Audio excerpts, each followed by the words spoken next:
Bismillahir Rahmanir Rahim. This is the English translation of the Majlis of Hazrath Maulana Qamaruzzamansahebalahbadi Barakatuhum, which took place on Sunday after the Magharib Salat at Darul Uloom Siddiqiyya,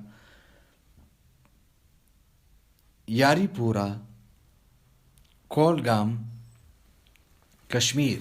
Sunday, the 4th of Muharram, 1445, corresponding with the English date, 23rd of July 2023. Hazrat Wala starts off by quoting the ayat of the Quran Majid, Ya ayyuhal ladina amanu aminu. Hazrat Wala thereafter then tenders an apology by saying that due to an excuse, uzr, there was a delay and I've arrived here late.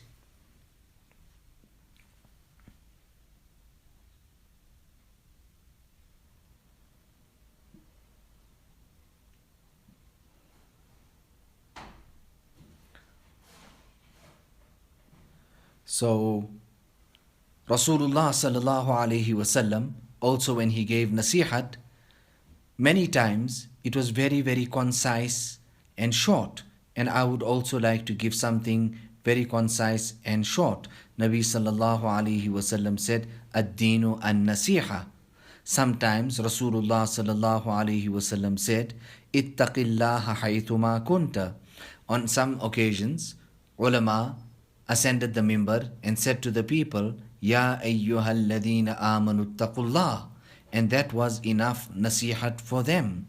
In this particular hadith, Ittaqillaha haythuma kunta, fear Allah wherever you may be. Whether you're in the masjid, or in the marketplace, or in the desert, or wherever you are. You know, I think of this hadith so much when I am in an aircraft, because there everything is going and coming, and there are many things that are incorrect that are there as well. To keep the gaze on the heart is some great treasure. बहुत बड़ी चीज है. And बुजुर्गों के पास इसीलिए जाया जाता है that this is the express intention and reason that we go to the Buzurgan-e-Din, so that we can make hifazat of our eyes, our ears. Asake ghair mere khana-e dil mein kaise ke khiyal-e rukh-e dildar darba apna. How can anything other than Allah subhanahu wa ta'ala ever penetrate and enter my heart, when the remembrance and the consciousness of Allah subhanahu wa ta'ala is that policeman standing outside and guarding my heart. Hazrat Haji Sahib, this was actually his couplets. Hazrat Maulana Shah Wasiullah Sahib used to recite it abundantly. Allah Ta'ala's Zat and His Sifat, His being and His qualities should be remembered.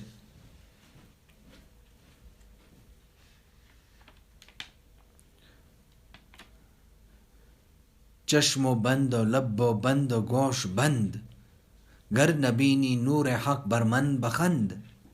Don't look at those things that are prohibited in the Shariat. Don't listen to those things which are prohibited. Don't say those things which are prohibited. This is no ordinary or simple share or couplet.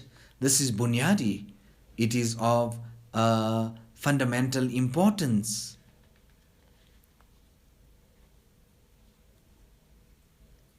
On one occasion, Fazl ibn Abbas radiyallahu ta'ala was on the conveyance with Rasulullah sallallahu alayhi wasallam, and then he started looking at this beautiful woman, and Nabi sallallahu alayhi wasallam practically took his hand and turned his face away from that. Now, today people say, is this not tasawwuf? I'm asking, is this not tasawwuf? But people say, what is this new thing that you are talking about?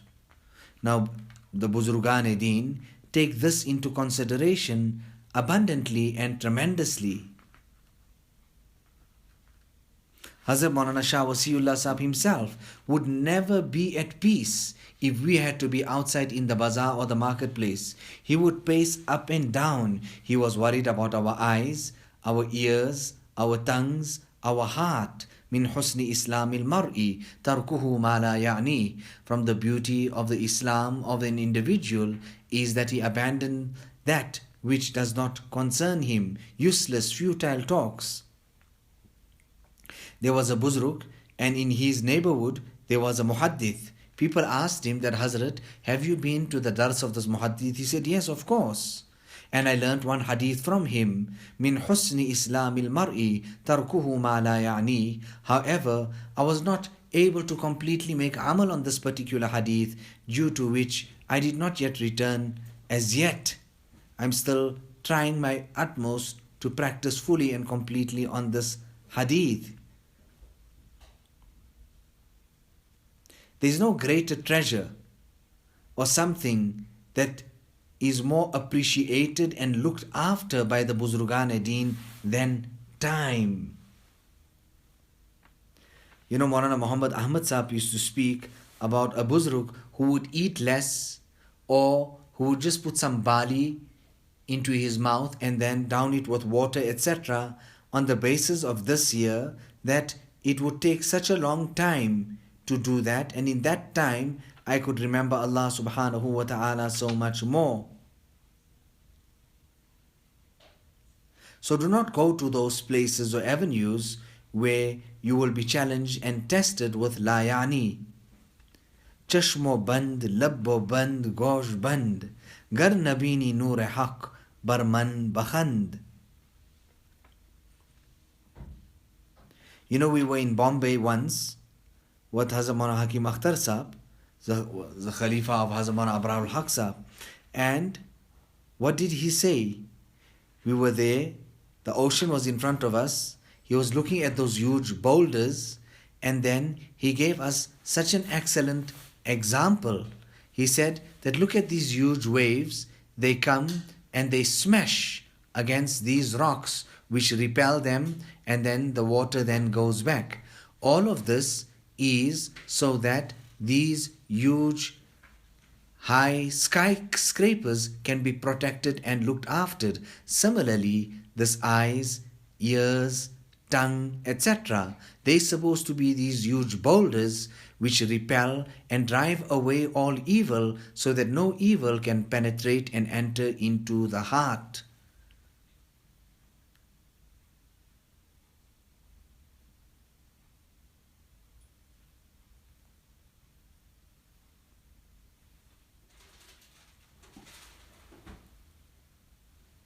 So I was telling you about Hazrat Maulana Shah Wasiullah Sahib. He would be restless when we used to go into the marketplace and into the bazaars. Now, Hazrat Maulana Shah Wasiullah Sahib, he was the celebrated Khalifa of Hazrat Tanvi. And how they used to look after their eyes, how they used to look after their ears. Once he was in his private chamber, and due to a loudspeaker that was used, the music started penetrating and coming upstairs into his chamber, and then he said to me, Ab kaise bacha jaye? They were so worried about looking after their eyes and their ears and their tongue. Ala wa inna fil jasadi lamudgha. The mashayikh, that's the one hadith that we know. Behold, understand well, that there is a piece of flesh in the body. إِذَا صَلُحَتْ صَلُحَ الْجَسَدُ كُلُّ وَإِذَا فَسَدَتْ فَسَدَ الْجَسَدُ كُلُّ. If it is rectified and correct, the entire body will be correct, and if not, the entire body will be corrupt.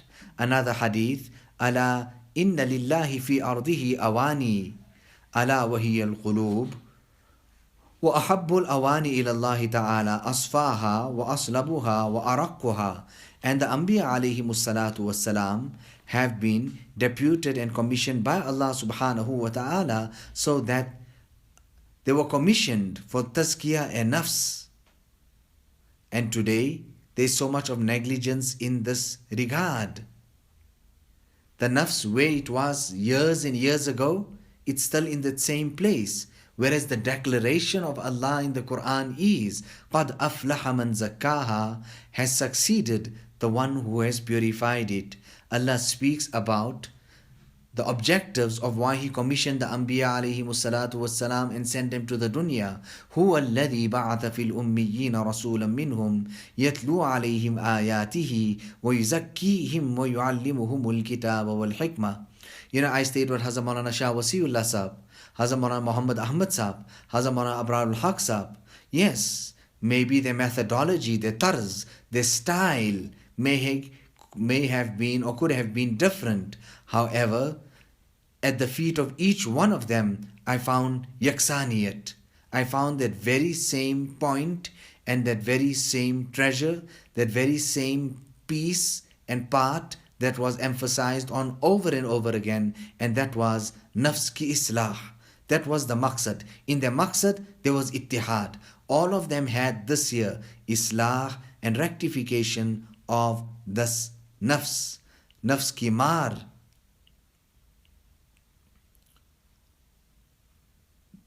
Sakht Jan.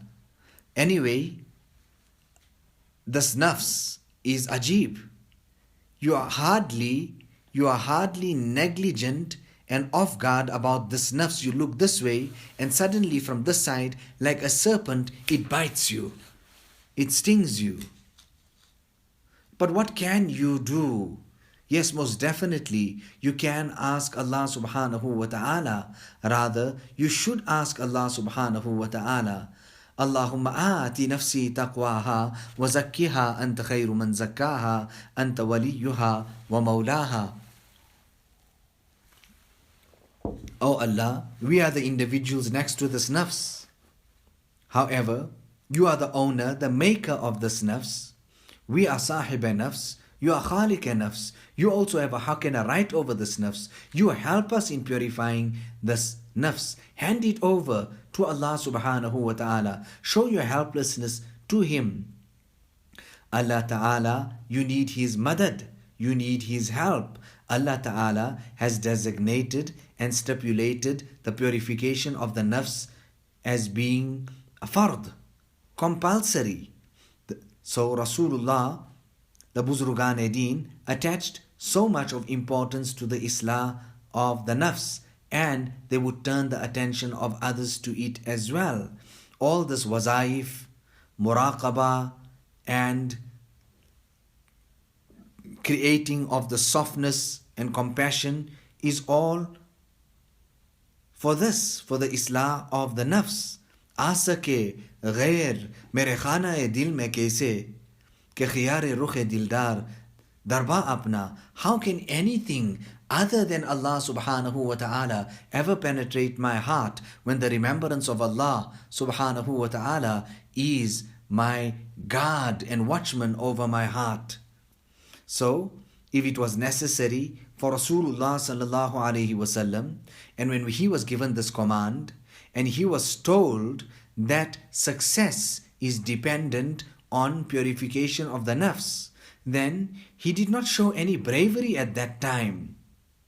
Rather, he expressed total humility in front of Allah subhanahu wa ta'ala, and he handed it over to Allah, showing his helplessness and begging Allah subhanahu wa ta'ala to help him in purifying the nafs. Create ikhlas, make an effort towards that. Like how salat is fard, similarly, acquisition of ikhlas is also fard.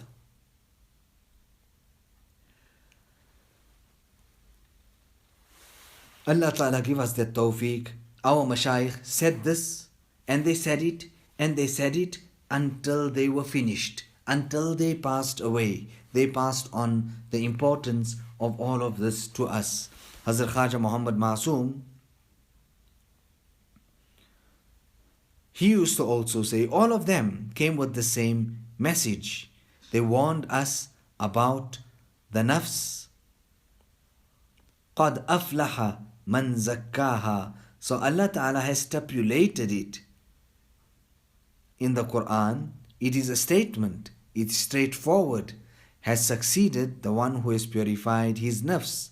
And in this, Rasulullah sallallahu alaihi wasallam expressed fana'iyat, self-effacement and helplessness in the court of Allah, that Allah, you saying this is your hukam, but I can't do it. Therefore, آتِ نفسي تقواها وزكها أنت خير من زكاها. You help me. You purify my nafs. You purify this self of mine.